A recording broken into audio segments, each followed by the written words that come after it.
Dhe mëngjesisht në lidhje me këtë projekt ligj të ri i cili është depozituar për diskutime në Kuvendin e Shqipërisë, do diskutojmë me zotin Agrona Xhimali, drejtori i Institutit të Bashkive Shqiptare. Zotja Xhimali, përshëndetje, mirë se erdhët.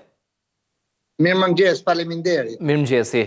Atëherë tani si me rentën minerare, sikurse ndoqëm edhe nga kronika, në Kuvend është depozituar ky projekt ligj, i cili parashikon 25% të rentës minerare t'i kthehet pushtetit vendor aty ku zhvillohet aktiviteti dhe njëkohësisht do të përfshihet nafta me gazin. Këto të ardhurat do të përdoren për t'i shërbyer më mirë komunitetit aty ku zhvillohet aktiviteti, aty ku ajo bashki është. Si e cilësoni këtë projekt ligj, jo vetëm në kuadër të ardhurave të shtuara për pushtetin vendor, por njëkohësisht edhe për sa i përket shërbimeve që do të marrin qytetarët?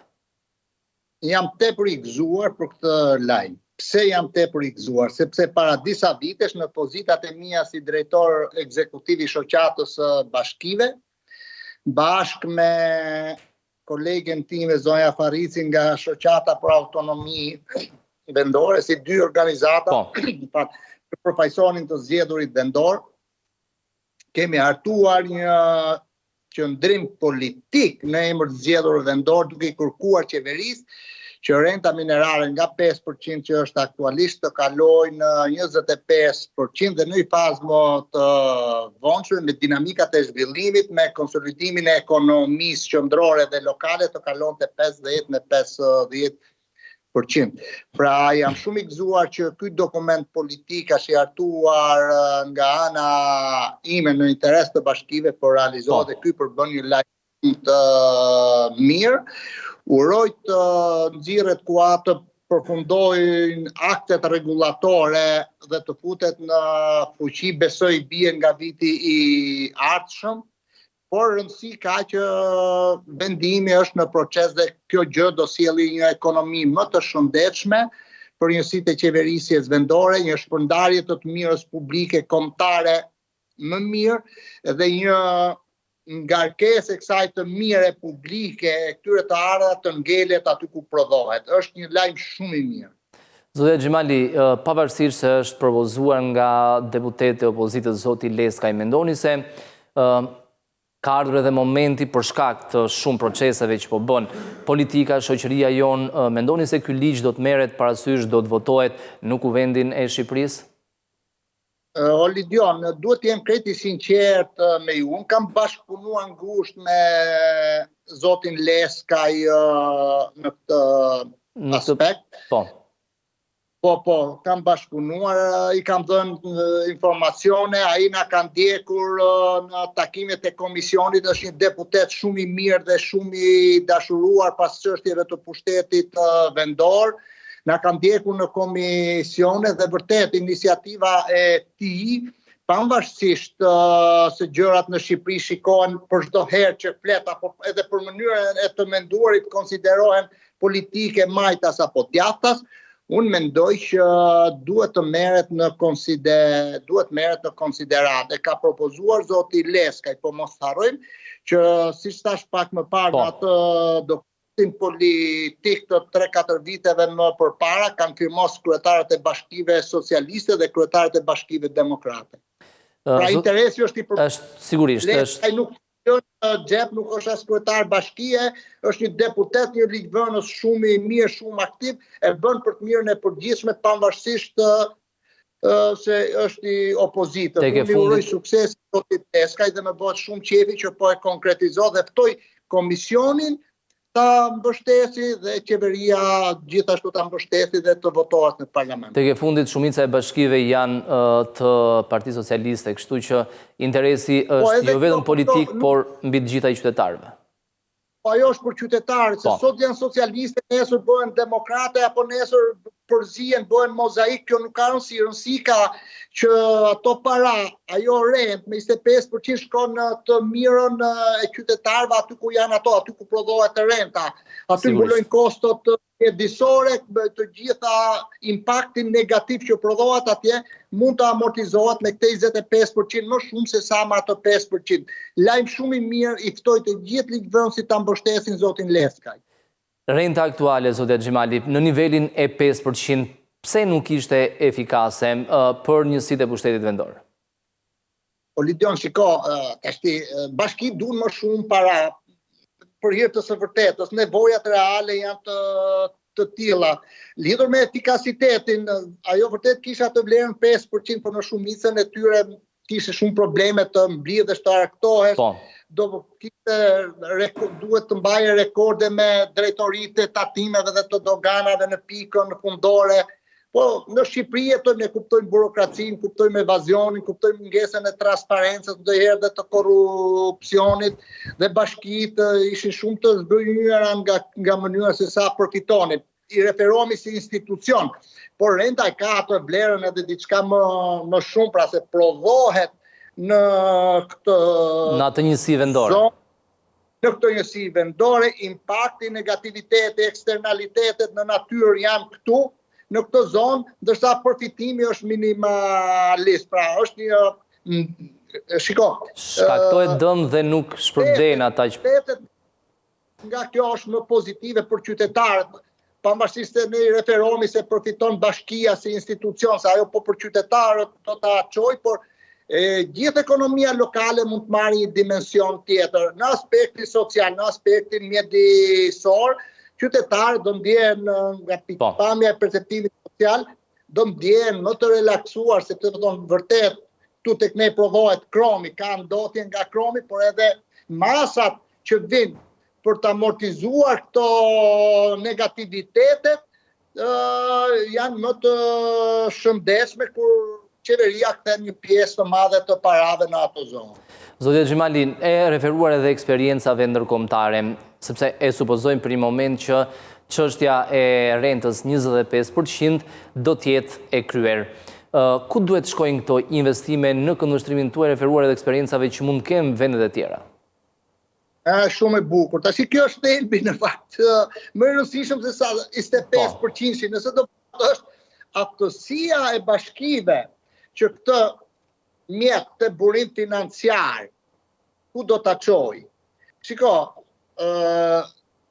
ajo duhet të shkojë kryesisht, e para nuk ka limite apo kufizime, se duhet të shkojë, për shembull, nëse prodhohet tek uji, liçenia të kromit duhet shkojë tek po në këto sektor. Sigurisht pjesa më e madhe duhet të amortizojë impaktin negativ, eksternalitetet që prodhohen në këto sektor, duhet i shërbej këtij sektorit, po mund të shpërndahet si e mirë publike, sociale dhe ekonomike në gjithë territorin, në jurisdiksionin e bashkisë apo të rajonit. Pra, se duhet me marrë dhe pak më të madhe tashmë me tendencën se çfarë mund të ndodhi nesër, jo vetëm bashki nga pikpamja e ngushtë territoriale. Por në këtë rast, siç i kemi sot, prodhohet në Bulqiz, po e marrim një rast, Bulqiza duhet të bëj rrugë drejt galerive, duhet të bëj infrastrukturë më të mirë, duhet të financoj gjelbrim më të mirë, mjedis më të mirë, ekonomi më të mirë,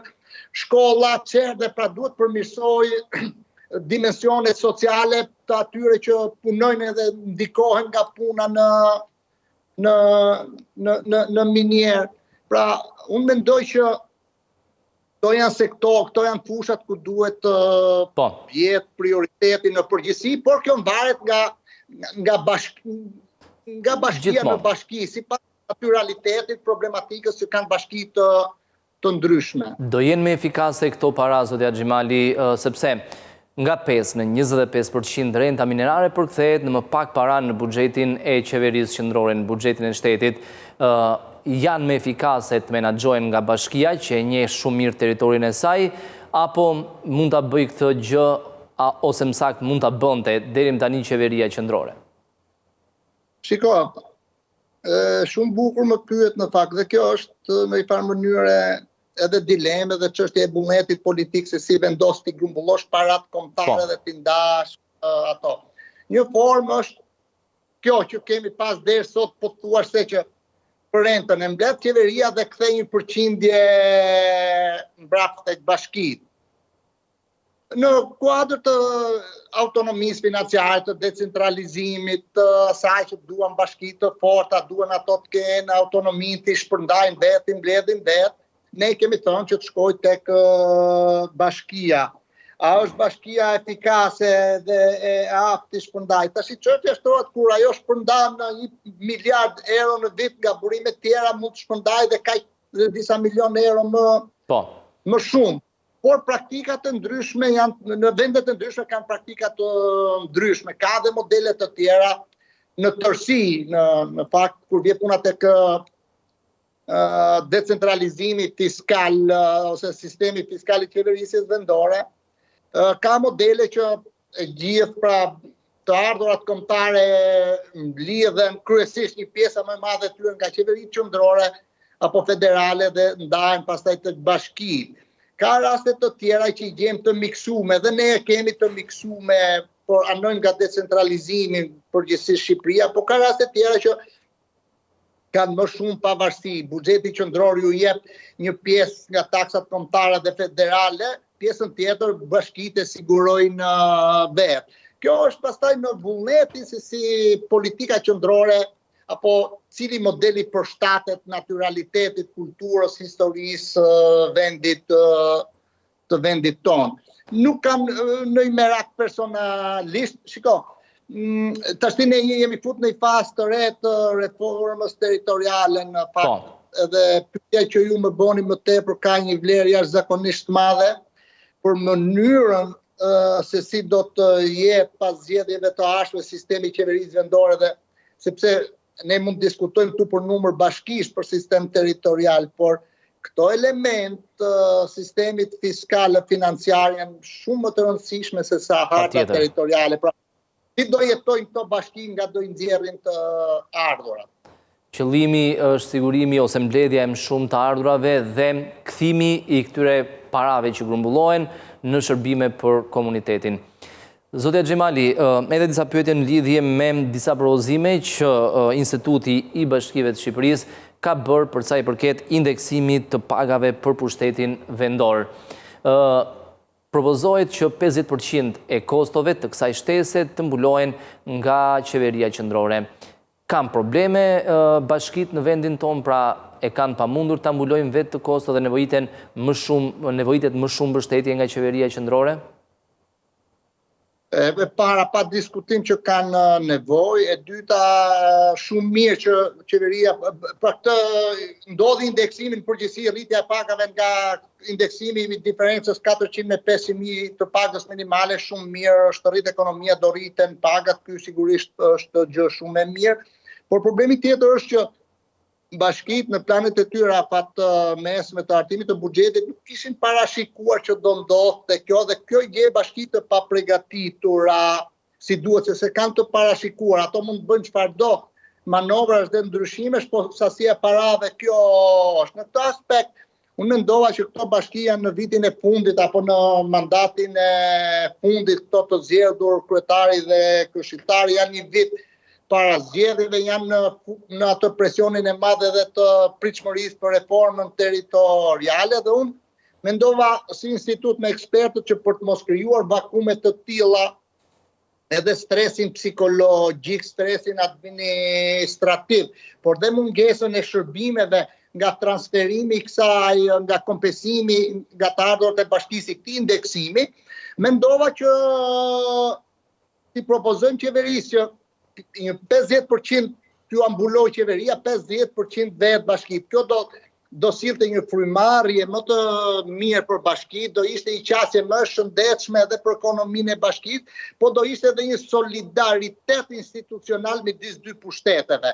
Nuk di nëse do merret parasysh apo jo, por nga komentet që kam pas nga kryetarët e bashkisë është mirëpritur shumë dhe kjo është normale, që të mirëpritet sepse është në interesin e tyre, por është e mirë të ndodhi në fakt, edhe pse kuptoj dhe qeveria nuk ose i ka parat nga helikopteri, por në këtë rast mendoj që përderisa është fazë tranzitore, jo problem më shumë se sa sforcimi i qeverisë nëse paguan 50%. Edhe fakti që do jemi përpara një periudhe tranzitore për shkak të reformës territoriale që ju përmendët, mund të jetë e udhës të ndërmerret një vendim i tillë. Patjetër nga bashkitë e kanë mirëpritur këtë lajm, por është qeveria, pushteti qendror ai që duhet pranoj koston. Ka ndonjë sinjal pozitiv nga ata apo ende? Shiko, deri tani, të jemi sinqert, nuk është se kam vënë re diçka, duhet ta shikojmë, ajo është në Komisionin e Ekonomisë, të shikojmë nëse Komisioni i Ekonomisë e gjutë përbashkët me Ministrinë e Financave, mendoj që mund bëhet. Pra thash edhe një herë, është një solidaritet institucional midis dy pushteteve, ku primarit, për mendimin tim, për analizën që thash dhe për të që ju thatë jemi në këtë tranzicionin tashmë të reformës territoriale, nuk duhet i fusin në këtë stres financiar bashkitë. Mendoj që ky balancimi i bën kështu me ownership në shërbim të publikut të dy institucionet, të dy pushtetet. Edhe në projekt vendim, Zoti Xhimali, parashikohet një efekt prej 143 milion lek çdo muaj. Kam përshtypjen që nuk është se është ndonjë shifër e jashtëzakonshme që mund të mos mbulohet, qoftë edhe nga qeveria qendrore. Po për bashkitë nuk është e vogël. Jo, flas për qeverinë më tepër. Po, qeveria 50%, se ta shiko, edhe parat e qeverisë, po parat tona janë të qytetarëve dhe të bashkisë. Ndaj, një baraspesh, një bashkëpunim do ishte shumë i shëndetshëm, shumë pozitiv. Zotia Xhimali, ju falenderoj për gjitha mendimet, opinionet dhe sjellja në studio, ditë mbar në vijim.